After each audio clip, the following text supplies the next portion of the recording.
po sa lahat ng mga nanonood ng Wawawi ngayon. Gusto lang po namin i-plug ang 5. Ito po ang pinakabagong horror film ng Star Cinema. Sana abangan niyo po ito at supportan niyo. It's coming out July 14 na po ang simula. Yung mga shows po namin, July 9, SM Cebu at 3 p.m. Yes, nandiyan actually, that's today. Nandiyan si Vance Garcia, nandiyan rin si Maha Salvador, and David Chu was also there. Right. And July 10, bukas po yan, SM North EDSA at 5 p.m. July 11, SM Bikutan at 6 p.m. At ang katakot-takot na premiere night sa SM Megaball Cinema 10 at 6 p.m. po sa July 13. July 14 na po ang showing.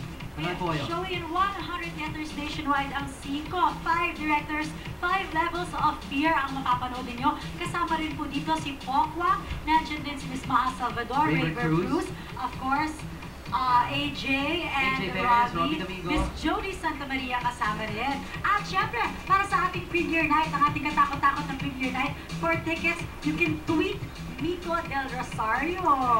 Yes, thank you so much, Sam. Thank you, I'll see you. I'll see you. All right, thank you so much.